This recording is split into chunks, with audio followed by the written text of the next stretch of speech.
How good is it to see Marcus Rashford back in form? The United striker just can't stop scoring at the moment, and it's heartwarming to see a smile back on his face. But it hasn't been an easy year for the English forward.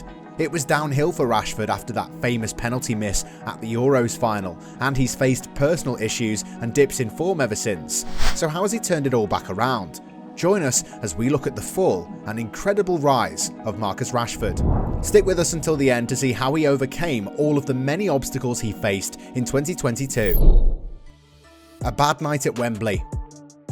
Everyone knows the story of England at the 2020 Euros. If you somehow missed it, the Three Lions made it to the final. They held Italy to a penalty shootout at 1-1. Rashford was one of the players to bravely step up during sudden death, but the Italian keeper Gianluigi Donnarumma saved his penalty. Rashford was holding back tears as his country lost the game, and football didn't come home. He then received an insane amount of racial abuse online. In an interview months after the game, Rashford said that the abuse would never happen to three white guys. He even had a mural dedicated to him in Withington vandalised. But people quickly covered the graffiti with love hearts and fan mail, and a street artist even returned it to its original form.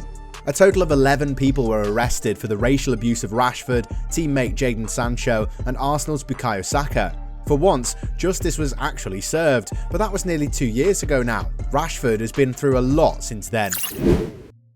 Shoulders and surgery. When we looked at Saka's rise after the Euros, he kicked straight on and smashed it for Arsenal. Unfortunately, it wasn't that easy for Rashford. A few months before the Euros, it was reported that the United striker had been playing through a variety of injuries. His shoulder, back and feet were all hurt. ESPN said that he hadn't played a game completely pain-free in over 2 years. So once he got back from international duty, club doctors and specialists said that Rashford should have operations as soon as possible. He went in for surgery in late July 2020 and didn't return to training until the 11th of October. That meant that he missed the first 2 months of the 2021-22 season. Rashford finally made his return on the 16th of October, where he came off the bench and scored against Leicester in his first game back. But the English forward couldn't find form after that. He was inconsistent and found himself dipping in and out of the squad under new manager Ralf Rangnick. At one point, he went 13 games without scoring. That's not the Marcus Rashford we'd all fallen in love with. The Austrian gaffer still had praise for the striker though, calling him one of the best forwards in England. But it was hard to see where this rebound would come from. He was in a rut. Rashford was becoming more and more upset with every missed shot, and his anger grew as he just couldn't seem to score to save his life. United fans were growing just as restless with his poor performances. It all bubbled over in March 2022 though. After a poor 1-0 loss to Atletico Madrid, he was heckled by his own fans outside of the team bus. He made the bad decision of arguing back with one of the men abusing him, and of course, somebody recorded the altercation. It resulted in Rashford posting a brutally honest statement on Twitter. He admitted that, "Nobody is more critical of my performances than me." It was clear that his mentality was strong and that he would definitely come back stronger. Across the 2021-22 season, he made a total of 24 Premier League appearances, only scoring 4 goals in the process. A season to forget for both Rashford and United fans in general. Pre-season preparation. So how did the striker manage to hit his stride in the 22-23 season? There were 2 big factors throughout his pre-season. To start, Rashford only took a very tiny break from his summer preparations. He travelled to the USA for a short holiday in June 2022. First, he spent a week partying with former teammate and close friend Jesse Lingard.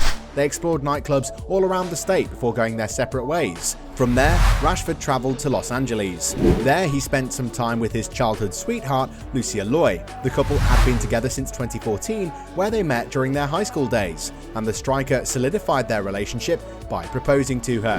It was a perfect way to spend his holiday.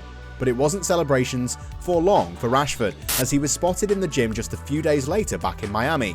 The Englishman looked shredded as he worked out with dumbbells in a post on his Instagram story.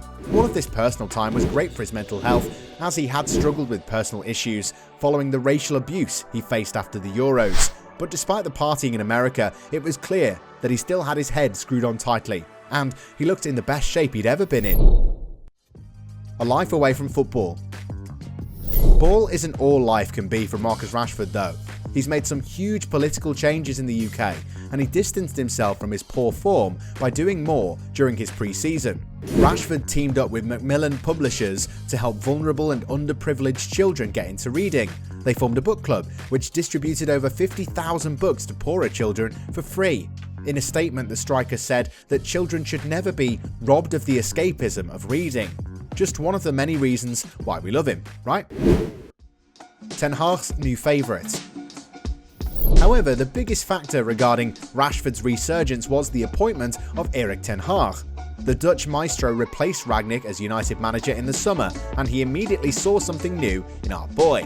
While Ronaldo was too busy being a crybaby and trying to get out of his contract, Rashford was waiting in the ranks. Ten Hag trusted him at centre-forward to replace the goat-sized hole in United's attack force. He had previously been playing as a left winger, and so it was something completely different for the Englishman, but it worked. Rashford transformed into a beast of a striker. Liverpool were the first to feel the effect of his comeback, as he opened his account with a goal in United's 2-1 win over the Reds. He followed it up with a further 2 goals in a 3-1 win against Arsenal, and by October he had already matched his goal total from last season. It took him just 12 games to do so. On the 30th of October, Rashford scored his 100th goal for Manchester United. That made him the 22nd player in history to reach the figure, and the first person to do so since Wayne Rooney 13 years ago. He was on fire. Not only was he bagging goals for fun, but he was also playing with a smile on his face. His genuine happiness while he was running around the pitch must have been heartwarming for United fans worldwide. And in what could be the biggest show of trust for Rashford's newfound form, he was offered a 1-year extension on his contract in late December. Could we have ever predicted that at the end of last season? A slip up, sleep in. But as good as Rashford has been, even he isn't immune to making some disciplinary mistakes. On New Year's Eve, he was dropped to the subs bench ahead of a game against Wolverhampton Wanderers. It seemed like an odd tactical decision, seeing as the striker had been in red-hot form. Nevertheless, Rashford was subbed on and he scored the only goal in a 1-0 win. Even more baffling, but all was revealed after the game in Rashford's post-match conference. He was embarrassed to admit that he'd been dropped due to oversleeping and being late for a team meeting. It just goes to show that everyone makes mistakes, and this small little blip has clearly had no effect on his momentum. His new form is a testament to his mentality and ability to bounce back. Don't be surprised to see Rashford break 20 goals this season if he continues on like this.